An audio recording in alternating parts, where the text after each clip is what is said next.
Buenas tardes a todos, gracias y bienvenidos a esta primera conferencia del ciclo que nos tendrá ocupados desde hoy, 8 de marzo, Día de la Mujer, que tenemos el placer de celebrar con Ariela y Yazulay, y hasta el 17 de mayo, prácticamente cada martes aquí en el KBR Fundación Mapfre. El ciclo Restituciones, la fotografía en deuda con su pasado ha sido concebido y dirigido por Carlas Guerra, y aprovechamos para agradecerte, Carlas, tu trabajo y sobre todo que hayas traído a KBR un debate que parece tan necesario, tan urgente y tan importante mantener. Quería agradecer brevemente en nombre de Fundación Mapfre a todos los ponentes que vamos a tener en este ciclo, que son Ariela, Aisha Yazulay, Teresa Farré, Naluembe Binaisia, Yasmina Itzabag, Hilde Van Gelder, Ana Longoni, Micaela Danger del colectivo Cases Rebeles, Xavier Rivas, TJ Demos y Ayal Weisman. También anunciaros a todos que los ciclos de conferencias que hemos ido realizando en KBR desde el primero, Fotografía y Exposición, Saberes Cruzados, dirigido por Marta Dao, van a ir acompañados cada uno de ellos de una correspondiente publicación que sale a la luz unos meses después de que termine el ciclo de conferencias. Y finalmente destacar que con motivo de este ciclo la Filmoteca de Cataluña va a presentar un programa en torno a 3 de las conferencias de este ciclo, que son la de Hilde, la de Ana Longoni y la de Micaela Danger. Es una alegría, celebramos poder dar continuidad en las programaciones de ambas instituciones. Y sin más, Carlas, te cedo la palabra para que puedas presentar el tema central de este ciclo y que puedas presentar brevemente a Ariela. Ariela, bienvenida, muchas gracias. Es un placer tenerte aquí. Después de tu intervención daremos paso a una ronda de preguntas del público, tanto presencial como online. Gracias. Muchas gracias, María, y también gracias a las que estáis aquí, a los que estáis al otro lado de la pantalla.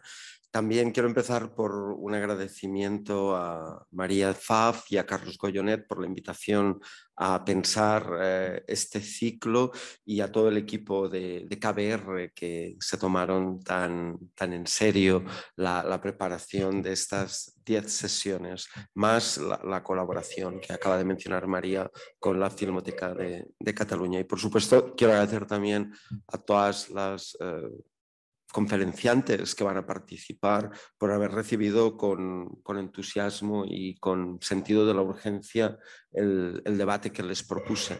De hecho, al pensar cuál era la actualidad de la fotografía, nunca pensé que la actualidad vendría tan marcada por la guerra que estamos viendo a cada minuto, a cada momento a través de televisión y otros medios. Más bien pensé que la actualidad que merecía ser estudiada era la de una nueva realidad en la que la cura ha tomado protagonismo en las formas de gobierno, en las formas de relación, por supuesto en la fotografía, transformada en nuevas estrategias de restitución. Yo creo que cuando el presidente francés Emmanuel Macron anunció el 28 de noviembre de 2017 en la Universidad de Ouagadougou en Burkina Faso que iba a promover un proceso de restitución respecto a los museos franceses con las naciones de África, poco se imaginaba lo que estaba empezando, lo que estaba iniciando. Si bien este proceso de repatriación, reparación, restitución, incluso renombramiento, parece muy evidente cuando se trata de devolver objetos a un lugar del que fueron extraídos, menos evidente resulta cómo puede la fotografía llevar a cabo estas reparaciones, en la medida que la fotografía reposa sobre una materialidad muy ligera, que es la de la copia fotográfica, o a veces ni eso, ¿no?, en nuestro mundo digital. Sin embargo, yo creo que al plantearnos estrategias de restitución en el campo de la fotografía, descubrimos muy pronto que lo que está en juego es la creación de nuevos derechos. Solo hace falta echar un vistazo a algunos de los casos más prominentes del siglo XX y veremos que tal vez la fotografía no tenga como prioridad esa especie de repatriación, devolución material de objetos, sino más bien nos sitúa en un terreno que creo que va a ser muy fértil y le va a dar mucho sentido al futuro de la fotografía, en el que vamos a tener que ser creativos para identificar nuevos derechos y alcanzar fórmulas técnicas para hacerlos posibles. Ahí yo creo que es donde se sitúa el objetivo de estas 10 conferencias, que son más bien 10 casos de estudios sin ánimo de concluir con unos protocolos de restitución, todo lo contrario, sino de señalar situaciones específicas que nos van a dar en cada momento respuestas también muy locales, muy concretas. En la presentación de este ciclo, la restituciones, la fotografía en deuda con su pasado, propuse, anuncié o anoté el caso más célebre, si cabe, que es el caso de la fotografía de Dorothea Lange tomada en 1936 en los alrededores de Nopomo, California, a una mujer que entonces no se sabía cuál era su nombre y que dio ella y sus hijas imagen el título a una imagen devenida icónica que era The Migrant Mother. Pero este es un caso que nos ha enseñado que cómo la fotografía puede en ciertos momentos entrar o ayudar a hacer justicia con una situación intolerable, como era el caso de, digamos, el encargo que la Farm Security Administration había hecho a fotógrafas como Dorothea Lange. Y es cierto que aquella foto dio a ver las condiciones precarias, digamos, lastimosas en las que un gran número de norteamericanas y norteamericanos se encontraban tras la depresión y el crack del 29.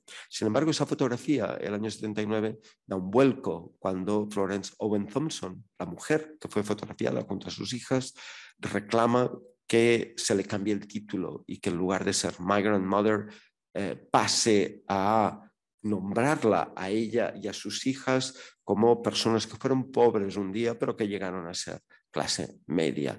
Esa petición que Florence Owen Thompson realizó frente a the Library of Congress lamentablemente no pudo ser respondida. Library of Congress respondió que la fotografía había circulado de tal manera, en tal, digamos, había sido reproducida, digamos, en tal número de ocasiones y de copias que era virtualmente imposible corregir ese título, de modo que The Migrant Mother estaba condenada a una pobreza por la eternidad por culpa de la fotografía. Y ahí tenemos un caso en el que vemos cómo la fotografía ha contribuido a visualizar una injusticia y a la vez ha creado una nueva modalidad de injusticia. Creo que a pesar de que el caso tiene ya un tiempo y unos años y se han sumado muchos otros, este es bastante paradigmático para ver a qué, digamos, paradojas nos enfrentamos al encarar problemas de restitución con la fotografía. De los 10 casos que hemos planteado, voy brevemente a sumarizarlos. María ya ha enunciado, ya ha nombrado a todas las participantes, pero sí que quiero subrayar el hecho de que la restitución no va simplemente a responder a demandas de individuos, de personas, de humanos, sino que también vamos a ver o vamos a encarar el escenario en el que habrá ejercicios de restitución que deberán hacer justicia con entidades más que humanas, no sencillamente humanas. Yo creo que aquí volvemos a tener un problema técnico de calado, es decir, cómo reparamos, cómo restituimos a entidades naturales, por ejemplo, una injusticia cometida contra en virtud del cambio climático, en virtud de la extinción de especies. ¿Cómo lo hacemos? Bien, creo que tenemos, como digo, 10 casos de estudios que viajarán de un tipo de restitución a otras y, insisto, sin ánimo de concluir, sin ánimo de acabar con un manual. Lo que nos aportarán serán inspiraciones para atacar creativamente estas nuevas situaciones en las que hay nuevos derechos en juego.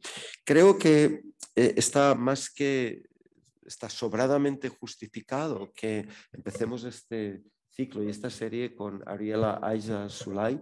Ella ha sido alguien que larvadamente ha expuesto, ha construido, ha preparado el terreno para que este tema hoy sea un tema de actualidad, tal como decía al principio, y ya desde que publicara The Civil Contract of Photography, el contrato civil de la fotografía en 2008, Ariela de alguna manera lanzaba un alegato contra la fotografía como mera captura de imágenes y nos redescribía el funcionamiento de la fotografía como un pacto, como un acuerdo entre el fotografiado, el que fotografía y el aparato, la cámara.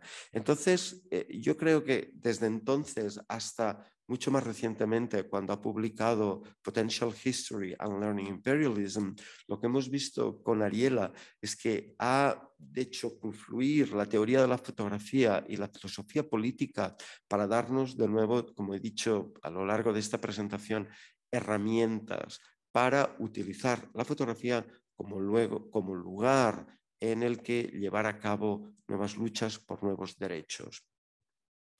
Ariela, de hecho, ella es artista y realiza muchos proyectos en los que estas intenciones o estos objetivos aparecen de manera muy explícita, pero combina este ejercicio, este trabajo ensayístico en los ámbitos de las exposiciones, ya que en Barcelona la hemos podido ver en la exposición Antifotoperiodismo, para la que tuve el placer de invitarla, exponiendo Act of State 1967-2007, cerca de 1 millar de imágenes en las que Ariela repiensa esa especie de separación sistemática del pueblo palestino y del pueblo judío. Ahí está también un proyecto a largo plazo, deshacer esa enemistad construida entre dos pueblos y recuperar a través precisamente de la fotografía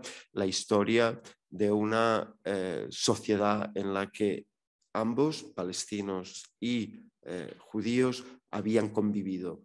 Por lo tanto, los proyectos que se dan cita en el trabajo de Ariela muchas veces darían pie a pensar que la fotografía no se inventó en París, sino que se inventó en el conflicto entre Israel y Palestina. De ahí han surgido una nueva manera de entender, de analizar la fotografía, que no consiste simplemente en tomar nuevas imágenes, sino en leer las que existen, en recombinarlas, en resignificarlas.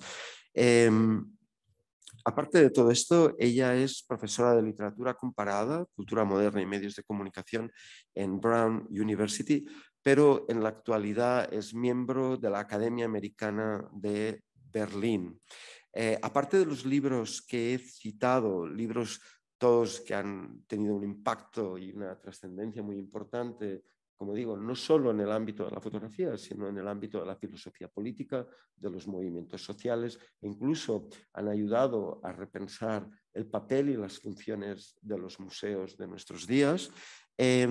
Ariela ha realizado algunos films, algunas piezas audiovisuales. Yo quisiera destacar aquí Undocumented, que fue precisamente presentado en el contexto de la exposición Errata, el año 2009, en la Fundación Antoni Tàpies, otra ocasión en la que tuvimos para colaborar y donde Ariela reunió proyectos como Enough, Reclaiming the Rights o The Natural History of Rape o bien diferentes modalidades de ensayos donde veíamos cómo afronta el problema, otra vez técnico, pero en el fondo ideológico y político, de no tener imágenes de ciertos acontecimientos o de no poder utilizar ciertas imágenes que existen, pero que ella desearía cambiar su sentido o cambiar su lectura en nuestro presente. Quiero dejarlo aquí, no sin antes agradecerle que se haya tomado la molestia de venir hasta aquí, de viajar para esta presentación que creo que nos va a servir de puerta de entrada a los 10 casos de estudio. En todo caso, al final de su presentación tenemos espacio para preguntas y debate. Gracias, Ariela.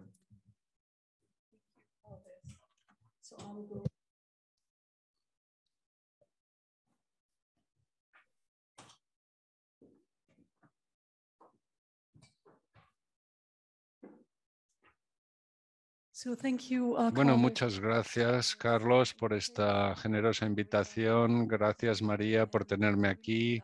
Estoy encantada de empezar este importante ciclo, inaugurar este importante ciclo de conferencias sobre la restitución en el contexto de la fotografía. Y voy a necesitar un par de segundos, me voy a cronometrar para asegurarme de que no me pase de mi tiempo. Bien. Bien. Bien.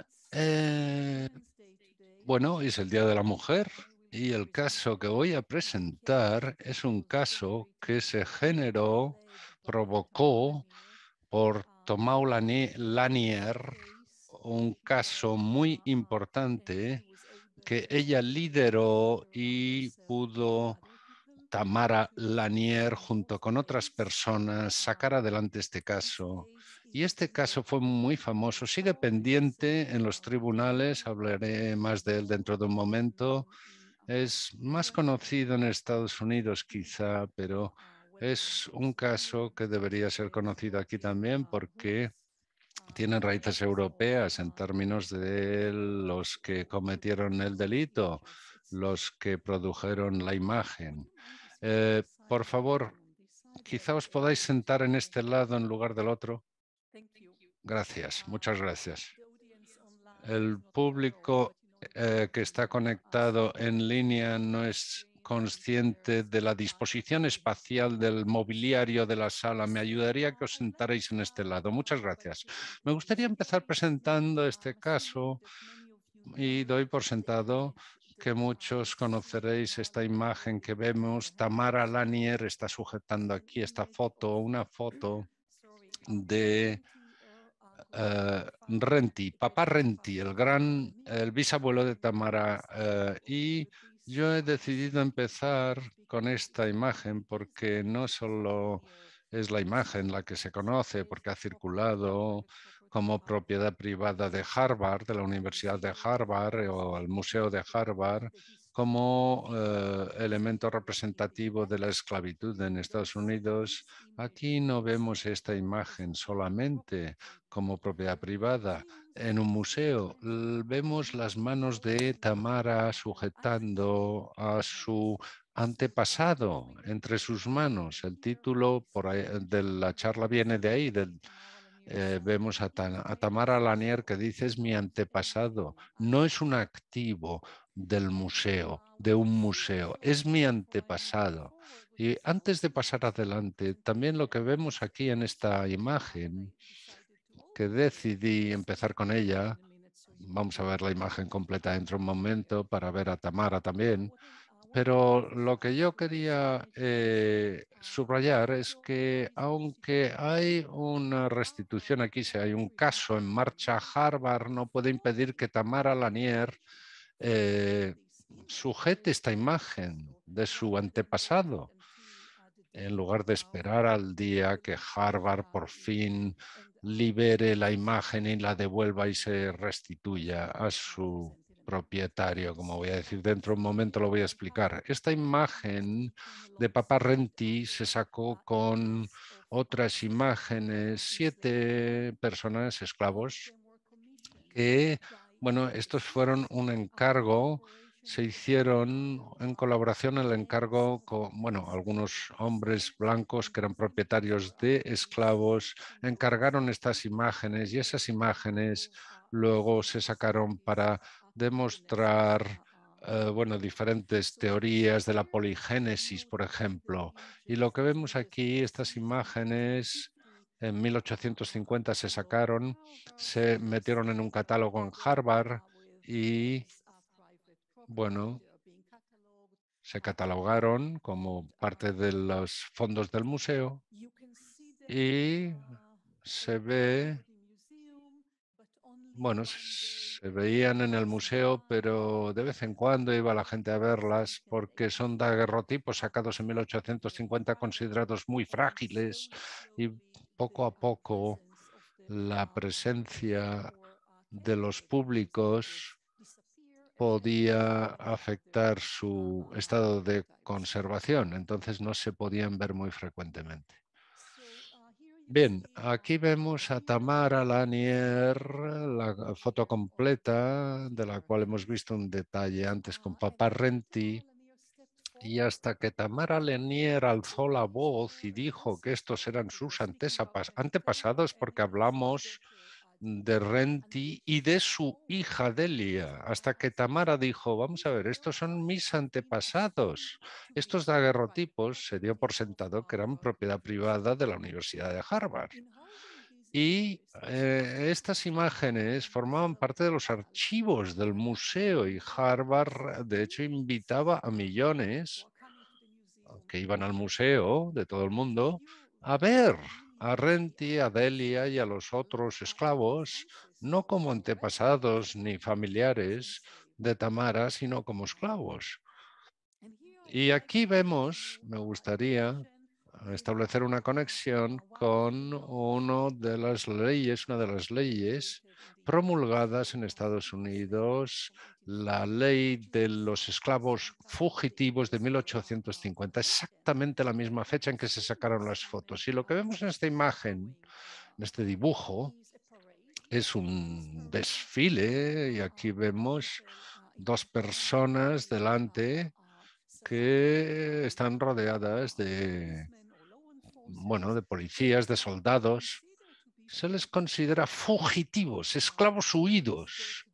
Es decir, se escaparon del lugar donde estaban obligados a estar recluidos como esclavos en plantaciones, se escaparon y cuando se escaparon la gente los capturó, fueron capturados y ahora los los han traído para devolverlos a sus supuestos propietarios. Pero ¿por qué presento esta imagen en relación con Harvard y estos daguerrotipos? Bueno, pues porque esta ley de esclavos fugitivos no solo tenía que ver con la captura de esclavos que se escapaban, sino también tiene que ver con obligar a todo el mundo a colaborar. Todo el mundo tenía que colaborar con esto y verlos como esclavos. Aquí vemos un desfile en Boston en 1850 y el público, están desfilando ante el público para que vean lo que se hace con los esclavos fugitivos.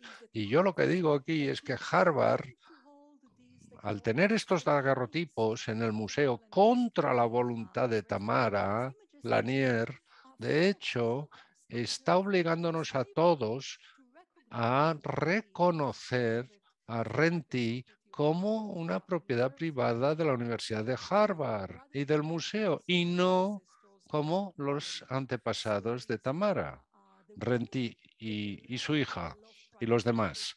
Es decir, que Harvard con su actitud está reforzando e involucrándonos en el reconocimiento de lo que la ley pretendía decir en el siglo XIX. Y aquí lo vemos capturado muy elocuente y concisamente en un póster preparado por Tamara y su hija, Shonrael, perdón. Aquí vemos a Renti encadenado por Harvard, 170 años de esclavitud. Después de la abolición de la esclavitud, sigue siendo esclavo de Harvard.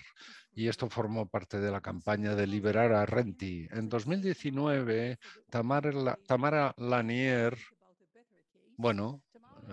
Tamara Lanier interpuso una demanda contra la Universidad de Harvard. Dice que, en esta demanda existía la oportunidad de reparar a Renty y a sus familiares de lo que les robaron en la década del 50 del siglo XIX. Y existía, por lo tanto, la oportunidad de rechazar esa ley de 1850 que decía a quién pertenecían estas imágenes, y esta demanda de Tamara serviría para ello. La demanda fue rechazada por los tribunales de Massachusetts y la apelación sigue pendiente. Hay hace algunos meses hubo la apelación, se llevó al tribunal, y yo escribí en aquel momento un informe de apoyo e invité a varios académicos y especialistas, Carlos es uno, a que apoyaran el caso, y todos estos textos se publicaron en Hyperallergic. Podéis leerlos y bueno, entenderéis muchos más aspectos de toda esta cuestión. Y como veréis en esos textos publicados en Hyperallergy, hay muchos matices relacionados con este caso, pero todos tienen el mismo denominador común. Estas imágenes no pertenecen a la Universidad de Harvard. Entonces, la demanda fue rechazada, y eso lo podemos llamar justicia del victorioso. Cuando hablamos de la justicia del victorioso, tenemos que recordar a Walter Benjamin y su fórmula cuando dijo: cuando la historia es escrita por los vencedores a costa de las víctimas y los supervivientes, los restos se convierten en tesoros culturales. Es decir, lo que se captura y se roba se convierte en tesoro cultural.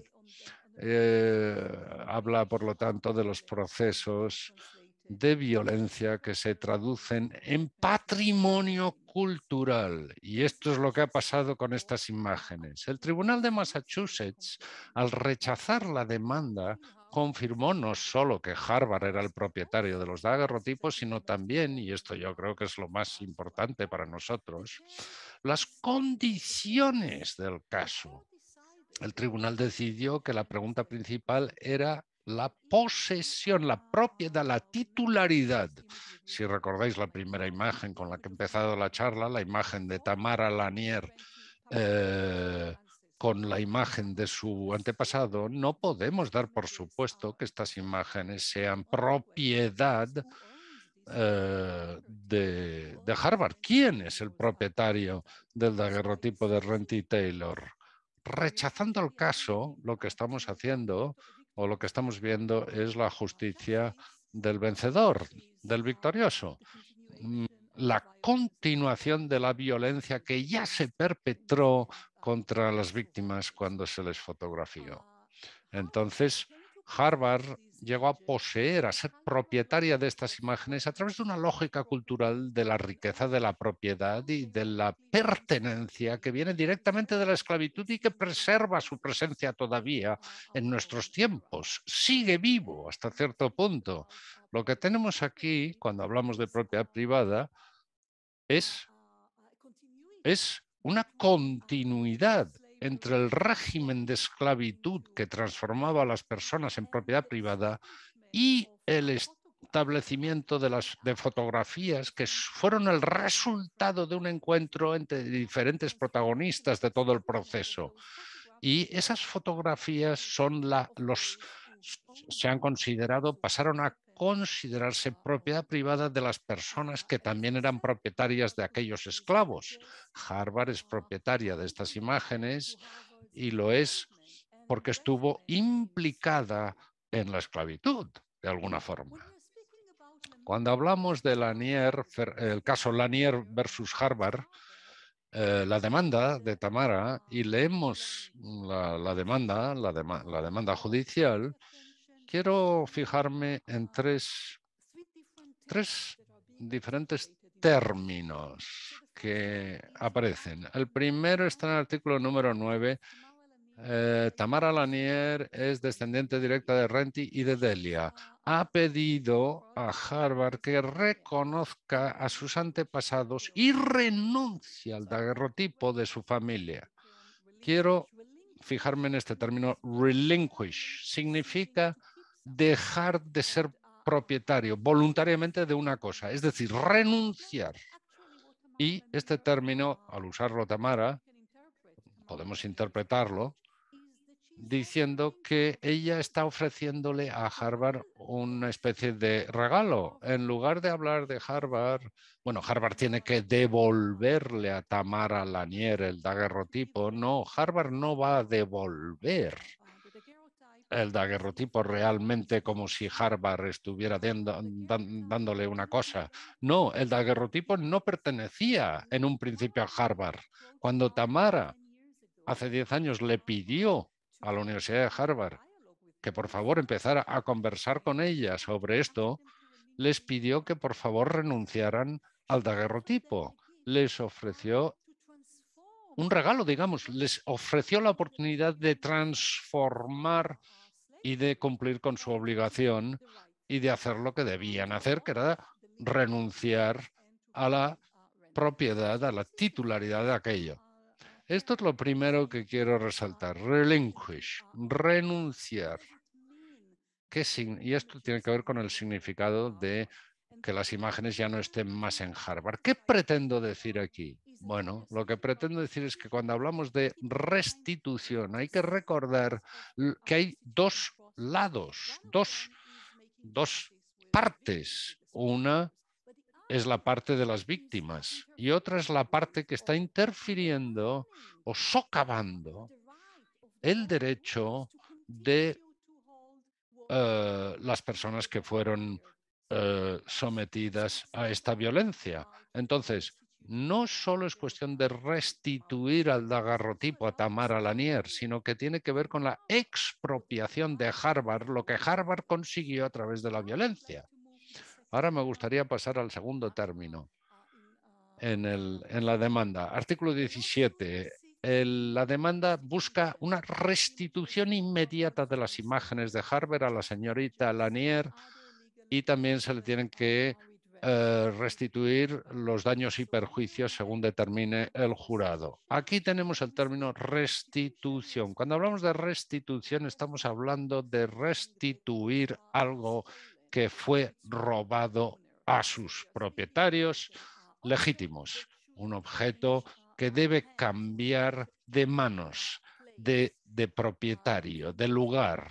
Y de aquí me gustaría pasar al tercer término utilizado en la demanda, que habla de repatriación, sin usarla explícitamente la palabra. Esto es lo que tiene que ver con el artículo 18. Fue un acto de amor y de resistencia que que los familiares de Renty y de Delia mantuvieron vivos sus recuerdos durante más de un siglo. Es inconcebible que Harvard no permita a Tamara Lanier al final llevar a Renty y a Delia a su casa, que es donde tienen que estar. Es decir, llevarlos a su hogar otra vez. Estamos hablando de repatriación, de volver al hogar o de rematriar. No hay que pensar solo en términos de patria, sino de la vuelta de alguien al hogar, a donde pertenece. Y voy a volver a esta noción de repatriación o rematriación al final. De hecho, no son propiedad, sino antepasados que necesitan ser cuidados.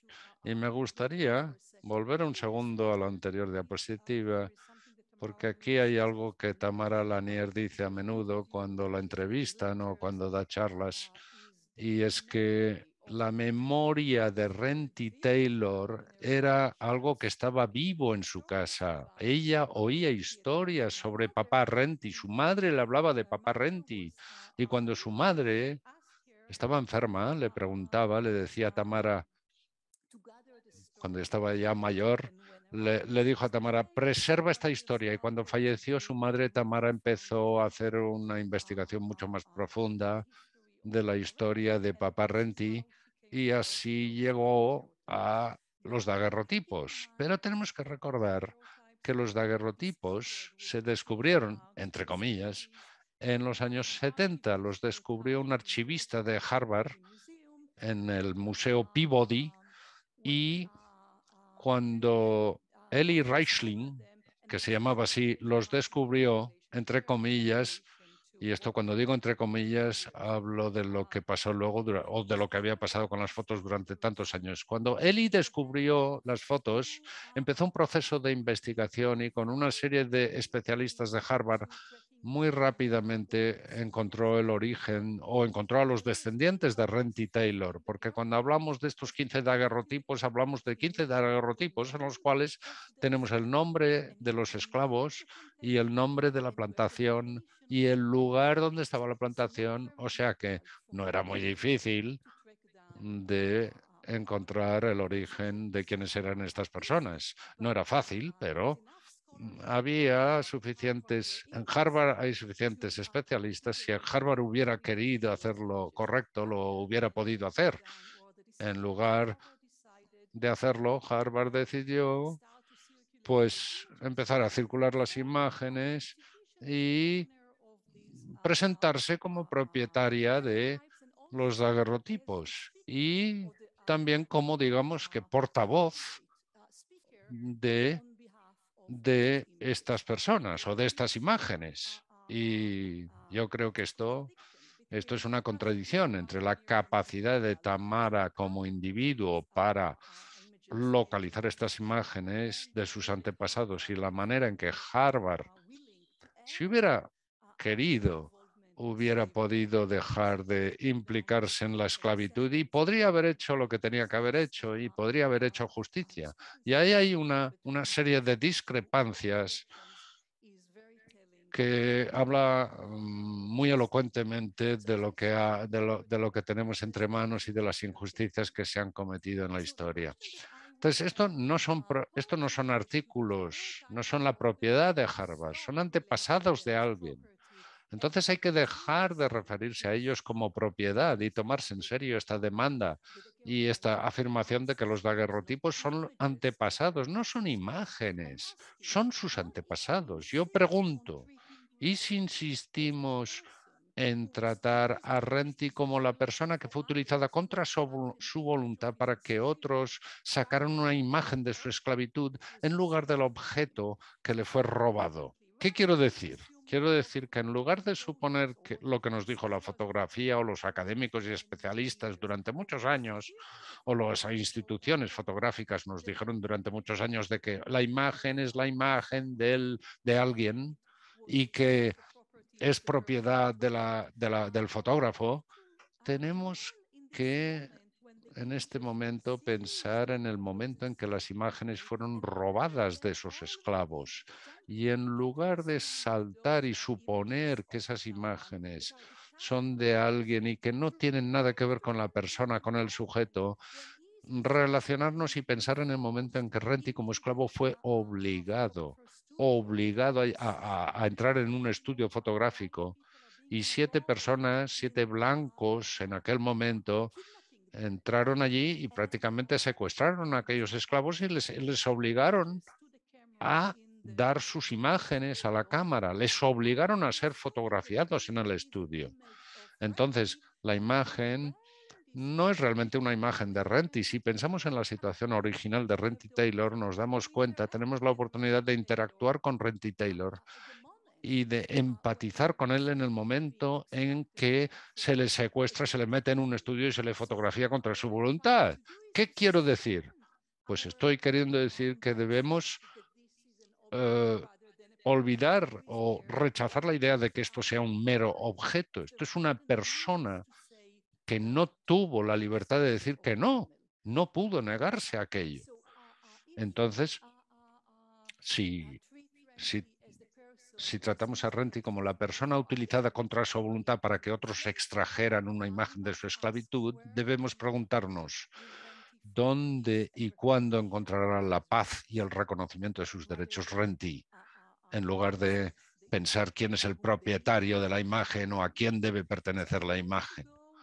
Y yo ahora me gustaría examinar 4 puntos diferentes en mi compromiso con este caso. El primero es el estatus de las fotografías. El segundo punto tiene que ver con la cuestión del precedente.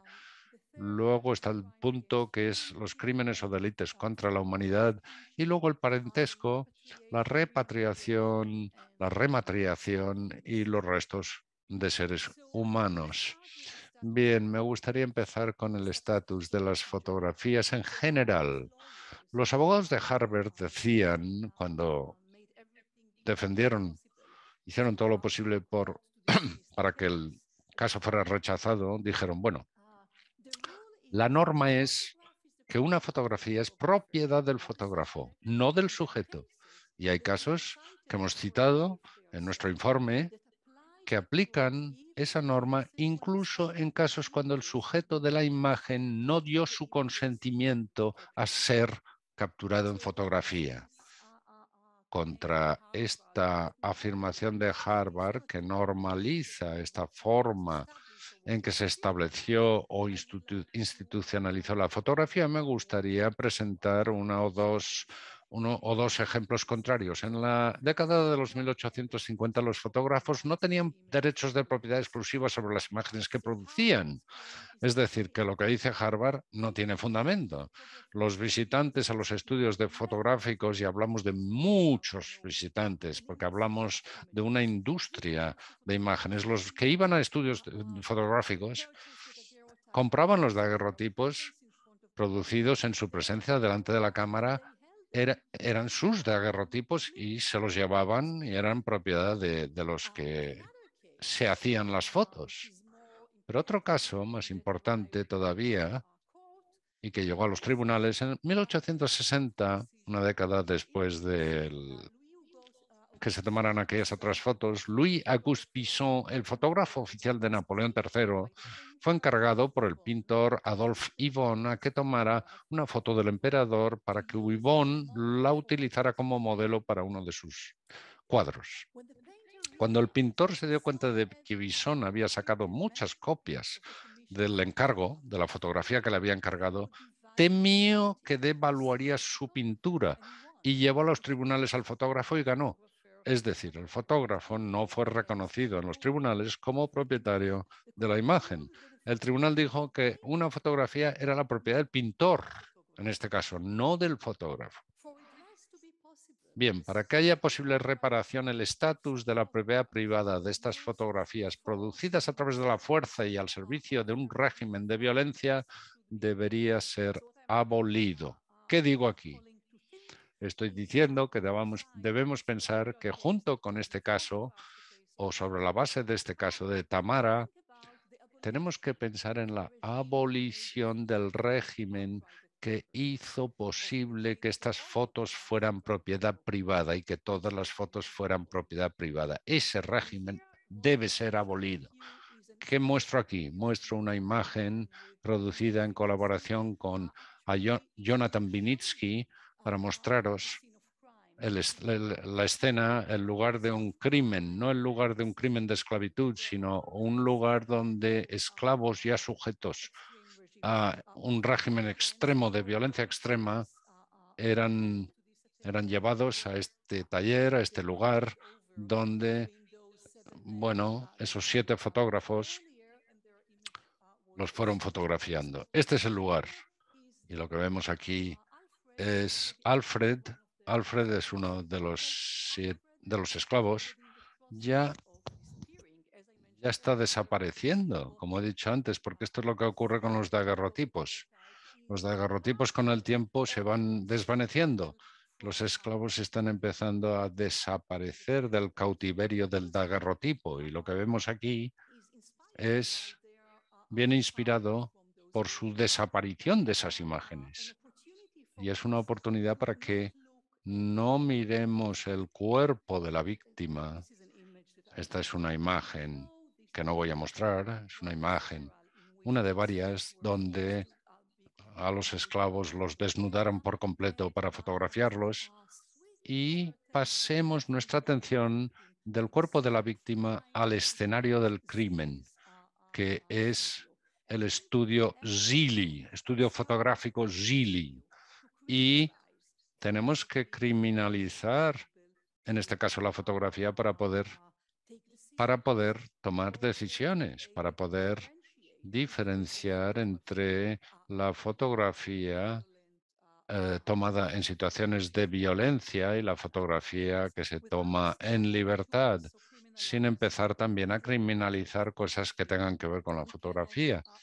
No podemos abolir este régimen que hizo que todas las fotografías fueran propiedad privada y de hecho esto nos obliga a olvidar las diferencias, las diferentes circunstancias en las cuales se sacaban muchas veces fotos. Los participantes en sucesos fotográficos violentos o sus comunidades o herederos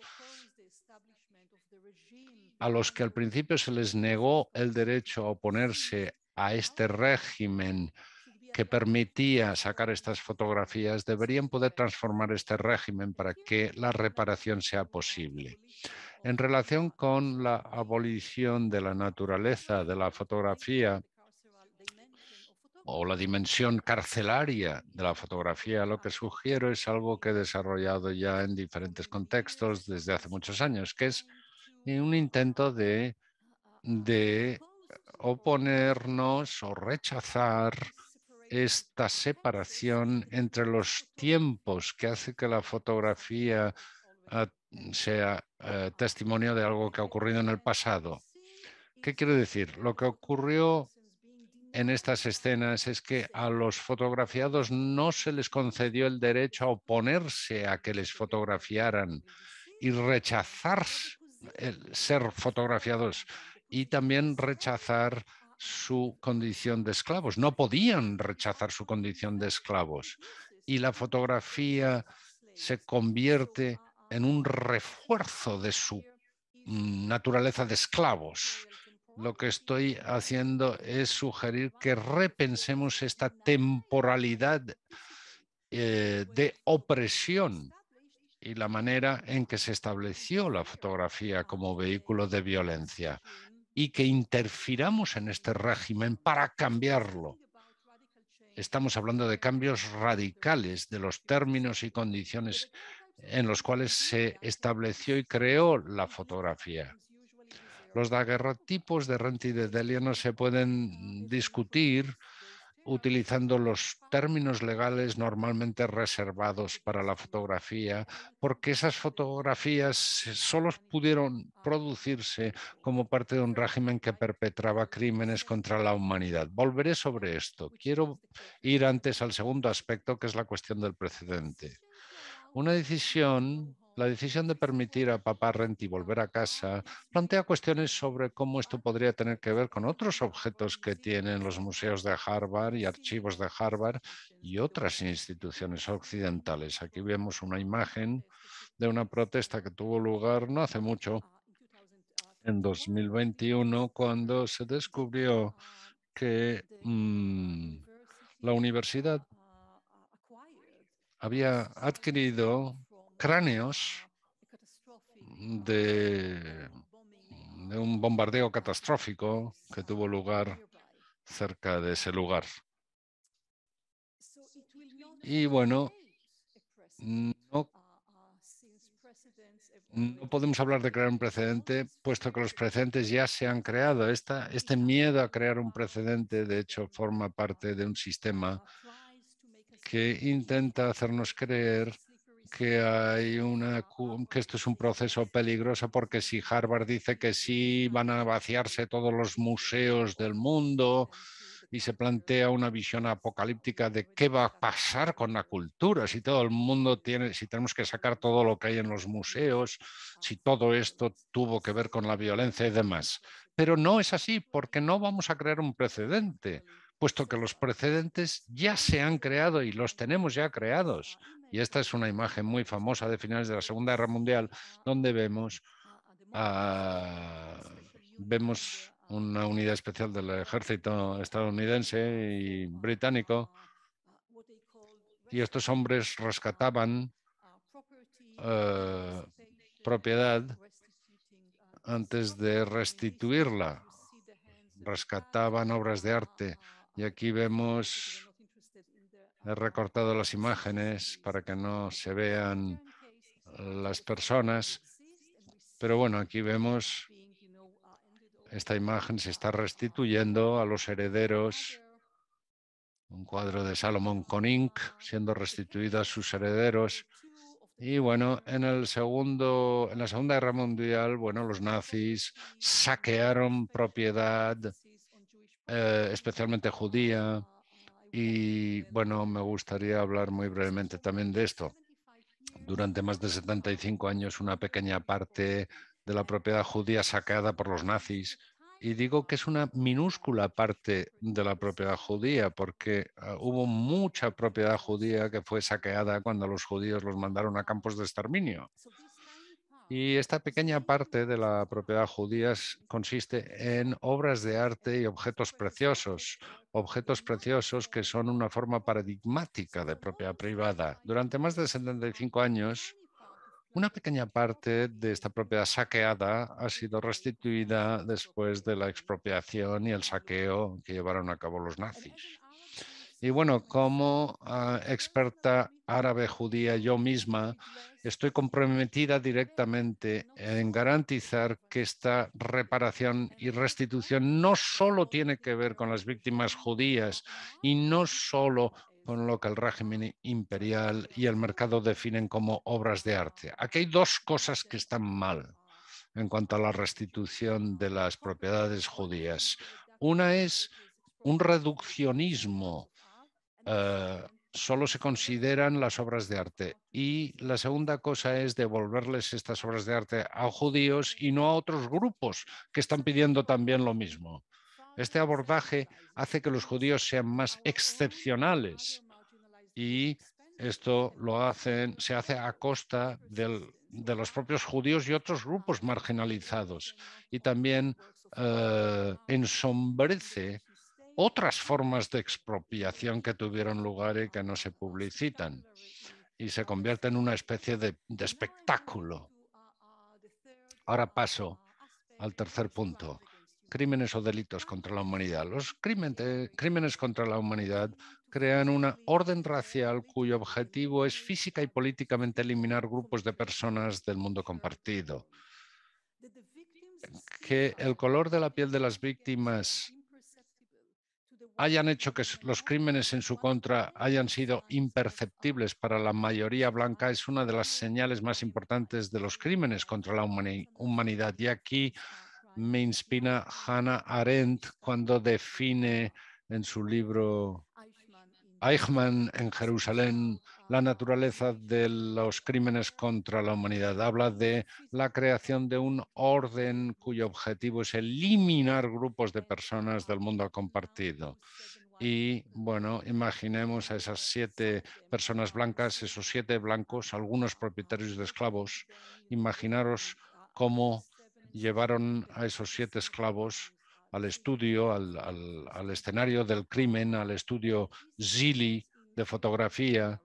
Y esto fue abiertamente, de forma abierta, los llevaron al estudio. Pero no resultó perceptible. Nadie se dio cuenta de que aquello era un delito porque se consideraba normal. Por lo tanto, me gustaría hablar de la fotografía en este contexto como parte, o sea, formó parte en la creación de este orden racial cuando la fotografía se practicaba en el siglo XIX y la esclavitud también se practicaba.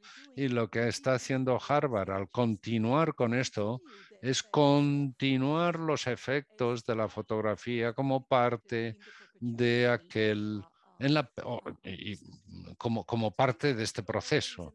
Este orden racial es un ataque organizado sobre la diversidad humana. Cito a Arendt, un ataque contra el estatus humano, contra la propia humanidad, sin el cual la palabra humanidad misma no tendría sentido. Un mundo en el que solo los blancos podían determinar quién era propiedad, quién podía ser esclavo, lo que constituía un crimen o un delito y cuál era la naturaleza ontológica de una fotografía, una imagen o un acto de violencia. Se tendría que haber hablado de eso, de violencia. Y un mundo donde el daño sufrido por personas que no eran blancas no era perceptible para el sistema de justicia. no era perceptible. Y un mundo así constituye un ataque sostenido contra la diversidad humana, está clarísimo. Estos crímenes se cometen no solo contra las víctimas, dice Arendt, sino principalmente contra la comunidad cuya ley se viola y se quebranta. Y aquí volvemos a la ley de esclavos fugitivos.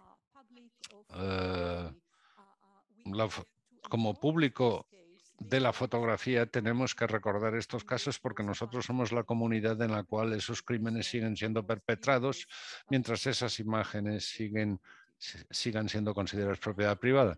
Y me gustaría terminar con el cuarto aspecto que quería señalar en relación con esto. Parentesco, repatriación, rematriación y restos humanos. Lanier y Harvard no son partes iguales que están debatiendo la propiedad o titularidad de una cosa. Estos son daguerrotipos y hay dos partes y hay que decidir quién va a ser el propietario. No se trata de eso. Lo que tenemos con Tamara aquí es algo que es inconmensurable. Es inconmensurable. Esto no es propiedad privada. Tamara dice, no, esto no es propiedad privada, estos son mis antepasados y estas imágenes se crearon en situación de violencia. Estos daguerrotipos se les robaron a Renti y a Delia en un mundo en el cual, y aquí cito a Hortensia Spillers, tengo unos minutos todavía, 10. Bien, estos daguerrotipos fueron... El cronómetro, voy a ver si lo ajusto. Estos daguerrotipos fueron arrebatados a Renti y a Delia en un mundo en el cual, y cito a Hortensia Spillers, la carne se vendía, la carne humana era un medio de intercambio. Bien, negarle los derechos de propiedad a Harvard sobre lo que fue robado de su bisabuelo y sus familiares es una forma de reparar a Lanier y al parentesco y a los familiares de Lanier que durante muchos años después del fin de la esclavitud siguieron y han seguido siendo heridos. Y me gustaría citar del caso una vez más, cuando hubo la apelación. El juez le dijo al abogado de Harvard durante la apelación, tenemos aquí un problema de derechos de propiedad. Sea usted, si es usted o son ellos los que controlan estas imágenes. Ese es el problema. No está tan claro en estas circunstancias tan horribles cuáles son sus derechos de propiedad. Yo entiendo su argumento, que sus derechos de propiedad requieren alguna especie de conversión del concepto de los viejos agravios, pero lo que no entiendo es su respuesta al abogado de Lanier, al señor Crump, cuando le preguntó cuáles son sus derechos de posesión. Entre Harvard y los descendientes de las personas que figuran en estas imágenes, no está claro el asunto de quién es el propietario. Ni su derecho ni el suyo están tan claros. No podemos estar seguros de quién tiene el derecho a retener la propiedad. Bueno, en definitiva, Spiller nos dice que si el parentesco fuera posible, las relaciones de propiedad se verían socavadas. Y aquí hablaba de los derechos que convirtieron a los afroamericanos en esclavos. Si no se pudo conseguir entonces, ahora sigue siendo más grave todavía o igualmente grave. Renti y Delia fueron obligados a entrar en la colección del museo y Tamara exige que sean repatriados a donde pertenecen, a sus familiares.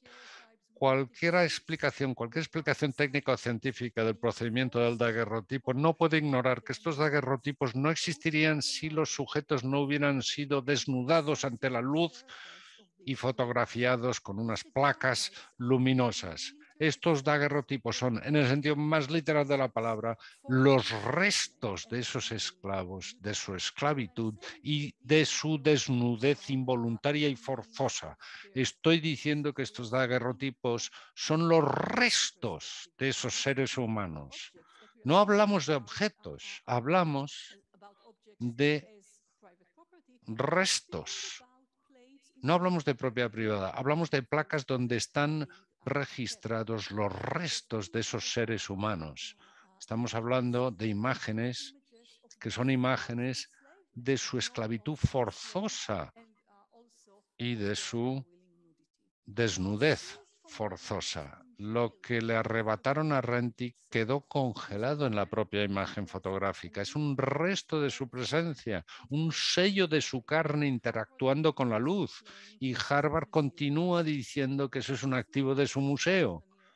Lanier dice, Tamara dice, es mi antepasado, no tu medio de intercambio, no vuestro medio de intercambio. Y Tamara pide la restitución de los objetos, pero espera también que se produzca la repatriación de los restos de su antepasado. Y me gustaría acabar con esta imagen. Renty estuvo aquí. Renty estuvo aquí. Una imagen que en colaboración con Jonathan Vinitsky produje cuando ayudamos en el caso de Tamara. Y aquí vemos cómo va desapareciendo de su cautiverio. Muchas gracias.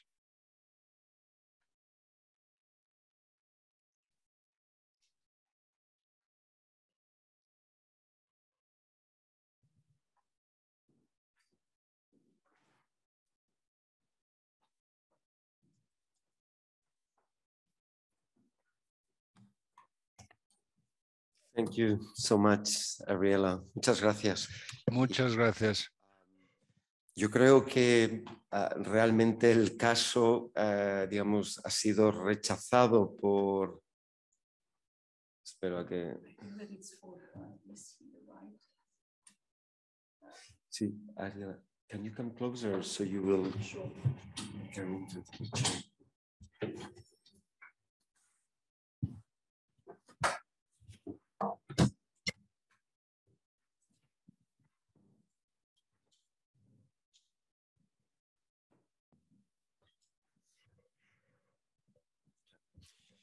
Estaba diciendo que a pesar de que el caso ha sido rechazado por la Corte de Massachusetts, tengo la impresión de que tenemos un caso muy potente y que incluso en este escenario, digamos, de no reconocimiento por la ley, hay otra razón que ha aparecido, otra fuerza de argumentos que, tal como se vio en la publicación de Hyperallergic que tú coordinaste, reúne infinidad de argumentos. Algunos pueden resultar también en apariencia contradictorios, pero lo que está claro es que sabemos que estas imágenes están perpetuando la esclavitud de esta pareja de esclavos, de Renty y Delia Taylor. Por lo tanto, yo creo que aquí nos enfrentamos a las limitaciones de la justicia tradicional y estamos frente a un nuevo sentido de justicia que no sé si será resuelto en una corte o si tendrá que ser, de cierta manera, debatido y hablado y trabajado en otros espacios. Tú que has seguido de cerca el caso, ¿qué esperanzas tienes de que esto se resuelva en la corte o tal vez fuera de la corte? Sí, bueno, muchas gracias. Sí, muchas gracias, Carles. No se va a resolver solo en los tribunales. Podemos esperar junto con Tamara. Bueno, no sé si en España el sistema judicial es el mismo, pero en Estados Unidos ella interpuso una demanda y el tribunal, es un tribunal de primera instancia, no tenían que decidir sobre el caso de la restitución, sino si iba a pasar al siguiente tribunal y ser visto por un jurado. Y fue eso lo que rechazó el de primera instancia, que pasara a otro tribunal con jurado. Yo creo que sí va a haber un juicio con jurado y que sí habrá la oportunidad de presentarle esto a un jurado y a un público más grande. Pero claro, esto no es solo una cuestión jurídica. Sabemos que hay muchos aspectos del sistema jurídico internacional que se han conformado a través de siglos de imperialismo, esclavitud, colonización, y por lo tanto no podemos depender de estos sistemas para que se haga justicia muchas veces. Una de las ideas que subyacen en este caso es generar comunidades y el respaldo del caso por parte de comunidades amplias de personas. Y cuando a mí me pidieron que escribiera mi informe, yo no quería ser la única que hiciera el informe de apoyo, el amicus brief. Así que hablé con 24 especialistas más para que unieran su voz a la mía y no solo su firma, porque por el mismo motivo, en respuesta a Tamara, teníamos, yo pensé, que crear un debate más amplio. Y hablo aquí cito a Hannah Arendt y cuando habla de los crímenes contra la humanidad, en primer lugar porque es evidente cuando hablamos de la esclavitud es un crimen contra la humanidad, pero cito a Hannah Arendt porque Hannah Arendt lo que hizo en relación con el caso Eichmann, pero esto tiene que ver con la esclavitud también, lo que hizo fue que, bueno, dijo, bueno, la esclavitud es un crimen que queda registrado en los cuerpos de los esclavos. Esto es un crimen contra la humanidad porque viola la ley de una comunidad y genera, o bien porque se violó la ley o porque se generaron leyes que permitían violar la legitimidad de estos seres humanos. Y en el caso de Estados Unidos, la esclavitud estuvo en la raíz de las propias leyes de los Estados Unidos como Estado. Muchos de los llamados padres fundadores de Estados Unidos eran propietarios de esclavos. Y cuando Hannah Arendt habla de los crímenes contra la humanidad desde este punto de vista, es decir, crímenes registrados en los cuerpos de las víctimas y que forman parte y que son crímenes contra la humanidad porque toda la humanidad está siendo impactada por ellos, pues cuando habla de ello, yo creo que esta es la manera que tenemos que abordar. De una forma similar tenemos que abordar el caso de los daguerrotipos. Por un lado, hablar del caso específico de Tamara, pero por otro lado, tenemos que intentar hacer que esto sea un caso general, porque Tamara en este caso pudo encontrar a sus ancestros y sus antepasados, pero hay otras imágenes, hay millones de imágenes que fueron sacadas de esta manera y que no se sabe quiénes son sus descendientes, pero tenemos que entender que esas imágenes fueron tomadas en condiciones de violencia y que hay que abolir el régimen que dio lugar a semejante cosa, a semejante ejercicio de violencia. Justo recibíamos una pregunta a través del... Just a second, sorry, Carlos, I forgot to put the...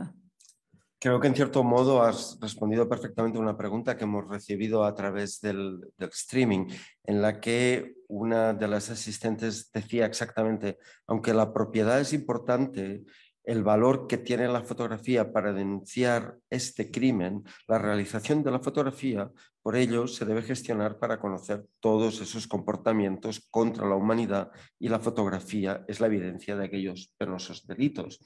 En cierto modo, la pregunta queda respondida. Lo que a mí me gustaría proponerte para que valores es, en cierto modo, estos procesos están a la vez abriendo una nueva manera de hacer fotografía sin necesariamente capturar imágenes, sino renegociando los términos con los que se realizaron estas infames tomas, estos daguerrotipos, pero a la vez estamos testimoniando grupos de fotógrafos profesionales que temen ver su idea de la fotografía restringida por este tipo de reflexiones y de debates.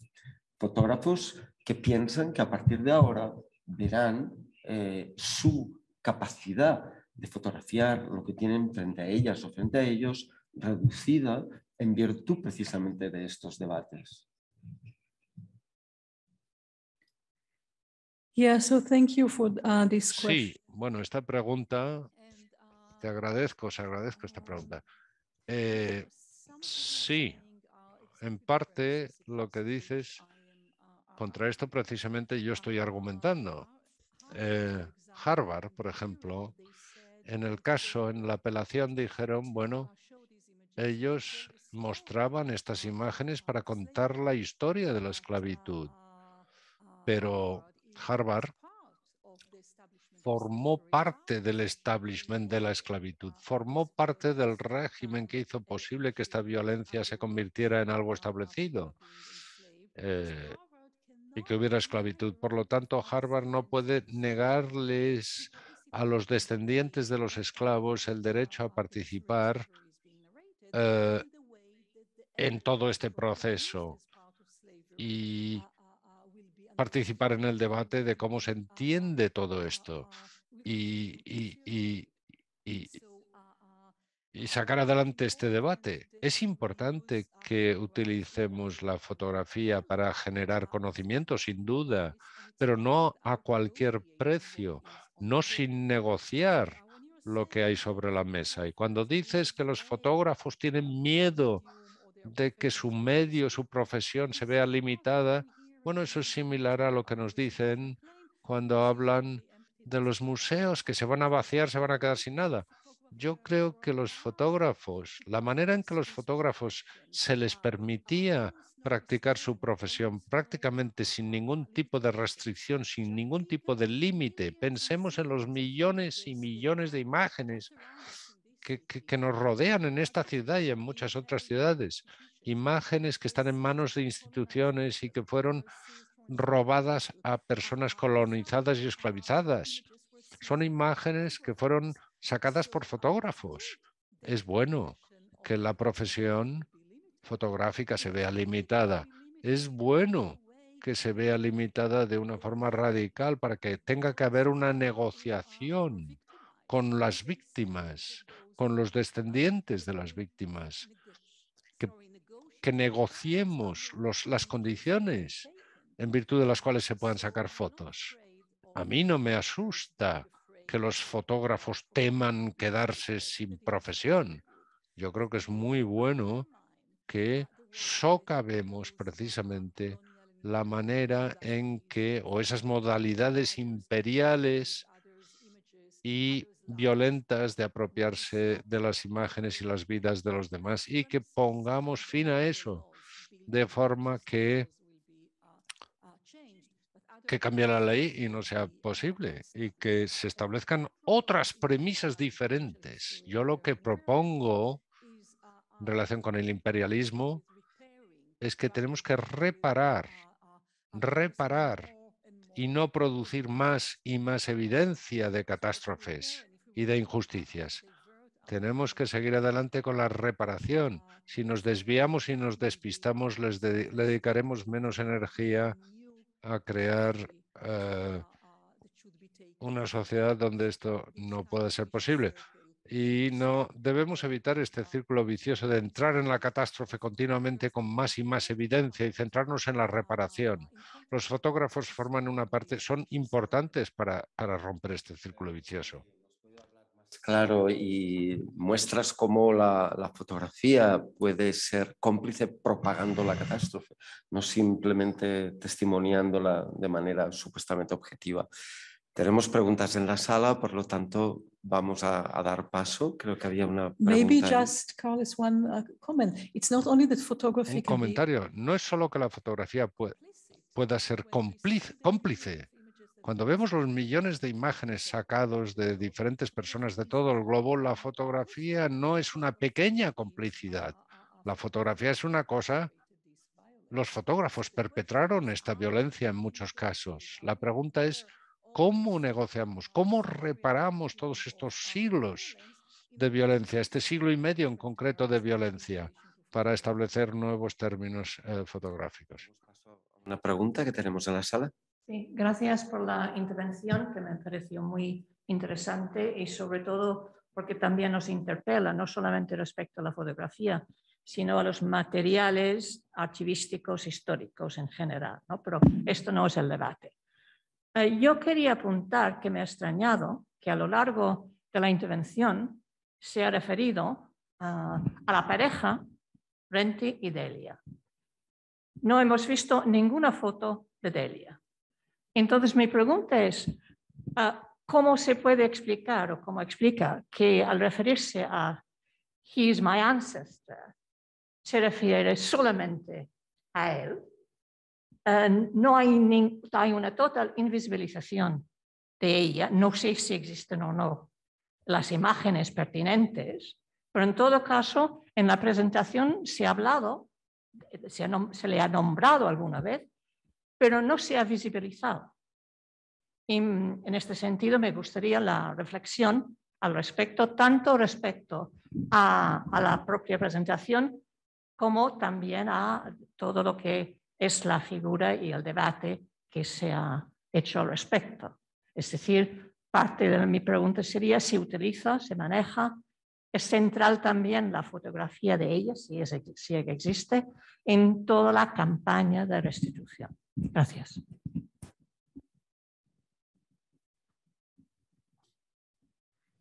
Yes, thank you for your Sí, question. muchas gracias por la pregunta. Yo a Tamara Lanier la he seguido durante todo este tiempo. En la demanda ella hace hincapié en Renty como su antepasado y su hija, Delia. Y por lo tanto yo sigo a Tamara y sigo a la manera en que Tamara planteó toda la demanda. Yo sigo en sus pasos. Si tuviera más tiempo hubiera hablado de las otras 15 imágenes, no necesariamente mostrándolas. Para mí el compromiso con estas imágenes no tiene que ver con mostrarlas, porque creo que tenemos que limitar también, tenemos que cuestionar también el reduccionismo fotográfico y el reducirlo todo a nivel de lo que es visible. El motivo por el cual no he mostrado la imagen de Alfred, por ejemplo, es porque no quiero mostrar la imagen de su desnudez. No quiero mostrar las imágenes de Delia y de otra de las fotografiadas es porque están semidesnudas en las fotos. Si mi charla hubiera sido más larga, hubiera encontrado otras maneras de hablar de sus imágenes individuales, pero no las hubiera mostrado. Así que hay dos aspectos en la pregunta. Uno tiene que ver con Renty, papá Renty. El énfasis en papá Renty es algo que Tamara Lanier ha decidido hacer y yo respeto lo que ella hace. Y el otro aspecto tiene que ver con mostrar estas imágenes. Hay imágenes de Delia, pero no las muestro. Si tuviera más tiempo, lo que haría sería mostrar otras imágenes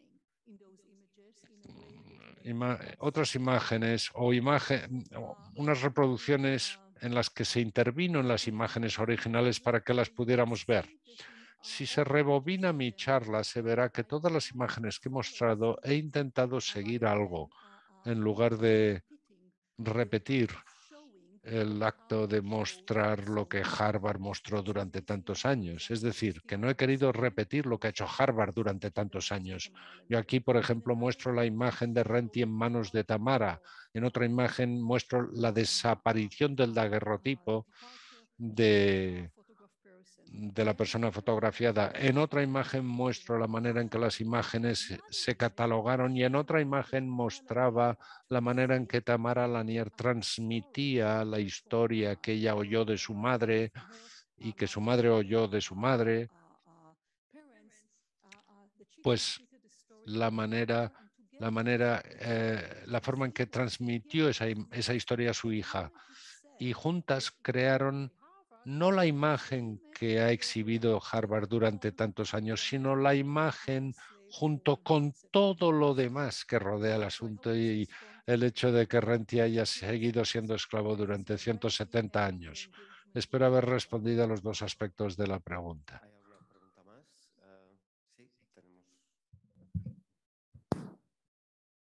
Sí, bueno, yo en primer lugar quería dar las gracias a Ariela, que la verdad me ha parecido fascinante toda la presentación y este énfasis, ¿no?, en la situación por encima propiamente del objeto de la fotografía y esa ética de la restitución, ¿no? Creo que esto es muy, muy interesante.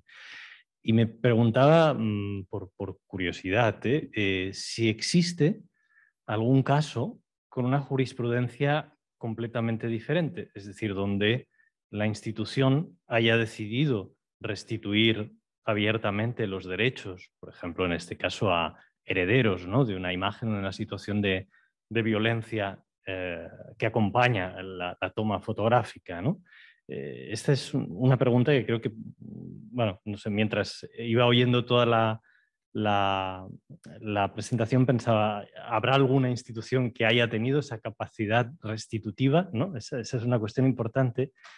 Y una segunda cosa que más que una pregunta es una reflexión, ¿no? Porque, claro, hablamos de una cuestión, como también se decía ahora, de archivo con frecuencia, y inevitablemente, sobre todo en el momento en que estamos viviendo ahora mismo, estas reflexiones me parecen de una enorme importancia. Y pienso en la cuestión de la digitalización del archivo y en una cosa que ha dicho Ariel Azoulay que me parece muy importante. No me preocupa limitar o de alguna manera crear casi una deontología de los profesionales, de los fotógrafos o de quienes producen las imágenes, ¿no? Y pienso ahora inevitablemente en un conflicto como el que estamos viendo reproducido, donde prácticamente se ha reducido enormemente la fotografía profesional sobre el terreno y lo que estamos viendo es justo lo contrario, como en este caso pues, las grandes redes sociales, medios, se apropian de imágenes de personas que no son profesionales, ¿no?, pero en las cuales a su vez hay una apropiación, ¿no? Entonces, aquí vivimos como una especie de desdoblamiento de esa situación preocupante de violencia simbólica añadida, provocada por las imágenes. Esto era más una reflexión que no propiamente una pregunta. Pero bueno, nuevamente gracias porque realmente creo que es muy revelador todo lo que nos está explicando. Sí, muchas gracias por esta pregunta y este comentario.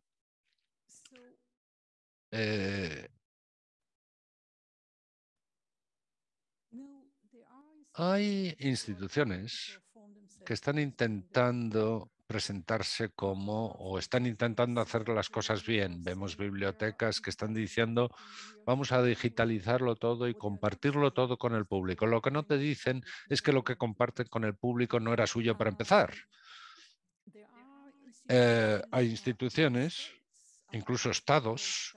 Creo que Carlas ha mencionado en su presentación a Francia, al presidente Macron, que ha decidido restituir.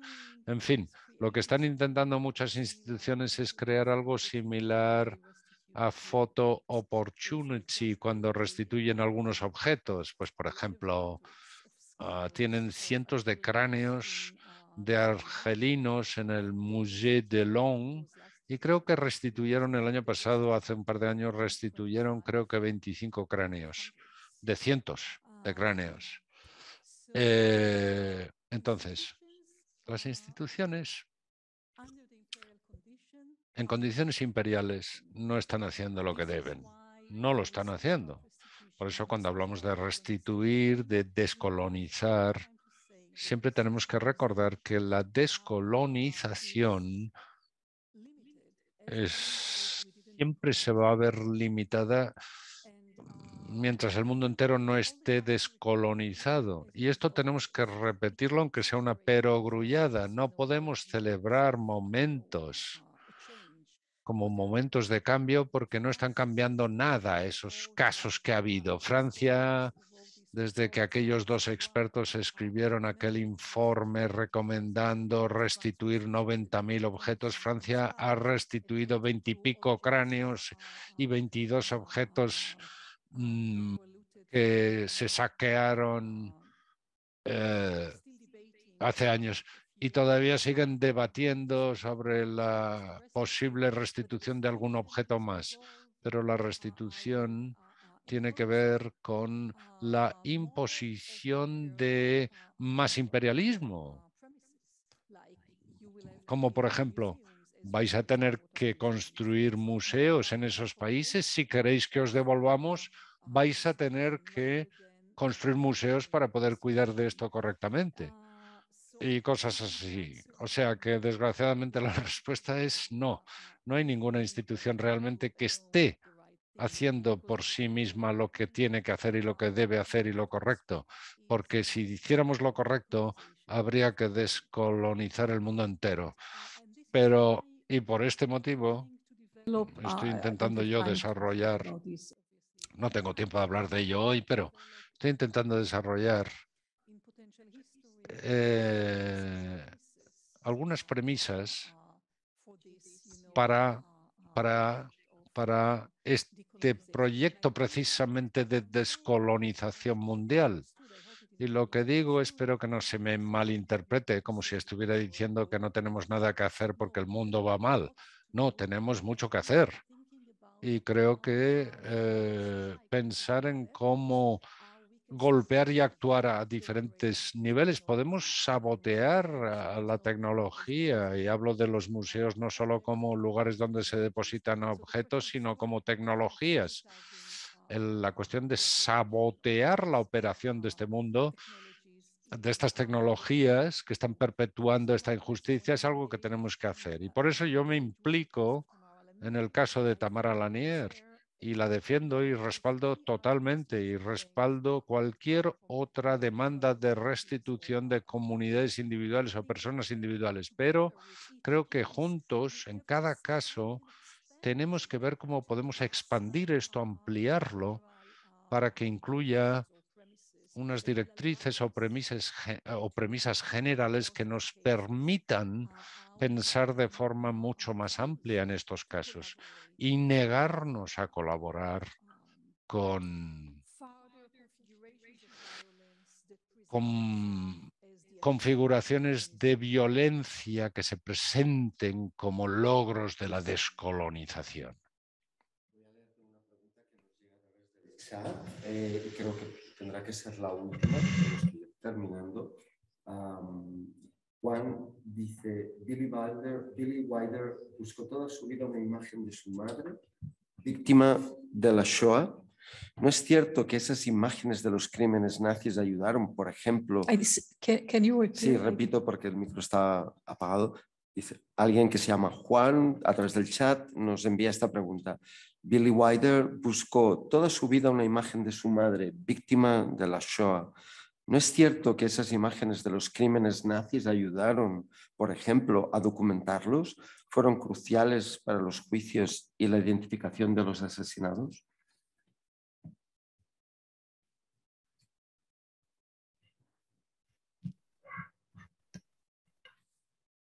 Many things are necessary. Bueno, hay muchas cosas que hacen falta para criminalizar o para buscar o encontrar a los criminales o perpetradores. Las fotos no tienen un valor especial realmente en ese sentido. Aunque nos ayuden, no podemos seguir solamente la infraestructura del régimen de identificación para criminalizar o para buscar a los criminales nazis o a otros perpetradores. Es muy importante para las víctimas a veces tener fotos de sus seres queridos y a veces no. Para Billy Wilder, una imagen no iba a reemplazar no le iba a devolver a su madre, que fue exterminada. La foto no le iba a devolver a su madre. Creo que no podemos generalizar cuando hablamos de los diferentes papeles que desempeñan y pueden desempeñar las imágenes a la hora de deshacer la tecnología imperial de la muerte, como por ejemplo el régimen nazi, que fue eso mismo. Esta idea, esta ideología la llamaría incluso del documental, de que las imágenes nos cuentan la historia de los crímenes. De hecho, niega el hecho de que esos crímenes se están perpetrando o se estuvieron perpetrando abiertamente y que hay supervivientes que saben que aquello pasó y que son los testigos últimos de lo que pasó y que muchas veces no están siendo tenidos en cuenta por diferentes problemas del sistema legal. y ellos son el testimonio último de muchos de los delitos que se han cometido. Y me gustaría terminar la respuesta en relación con esas imágenes de las que he hablado, diciendo que lo que tenemos no es una imagen de un crimen, de un delito, sino que la imagen es el crimen, forma parte del crimen. La imagen hay que pensar en ella metonímicamente. No es que esté contando la verdad de otra cosa, no. Tenemos muchas fuentes que nos pueden ayudar a encontrar la verdad si estamos dispuestos a encontrarla. Y a veces las imágenes se movilizan, se utilizan, se tratan como si fueran pues un documento sacado de un archivo que nos ayuda a encontrar la verdad, pero la verdad no se encuentra en un lugar concreto. La verdad es una cosa que tenemos que generar juntos. Y esas imágenes no hay que aceptar esas imágenes porque cuentan la verdad de otra cosa. No. Esas imágenes son parte de nuestra capacidad y deben ser parte de nuestra capacidad para generar la propia verdad. Y en este caso no tiene que ver con identificar a Renty Taylor o a saber que la esclavitud formó parte de la historia de los Estados Unidos. Eso ya lo sabemos. No necesitamos otro documento más para que nos digan lo horrible que fue la esclavitud. No necesitamos más imágenes para defender la reparación ante la esclavitud. Y sin embargo, no se ha hecho una reparación de la esclavitud. Estas imágenes son una muestra, una representación de la violencia. Y no podemos estar hablando de violencia que no hemos conocido. No tenemos mejor final o mejor conclusión para esta primera presentación, primera conferencia con la que Ariela nos ha ofrecido realmente un caso tremendo y tendremos más casos. Seguramente tendremos anotaciones parciales en todos ellos, pero estoy seguro de que esta conferencia va a ser una base extraordinaria para todo lo que viene después. Muchísimas gracias, Ariela, y gracias a los que habéis asistido presencialmente y a quien ha seguido la conferencia desde el otro lado de la pantalla. Buenas noches. Thank you.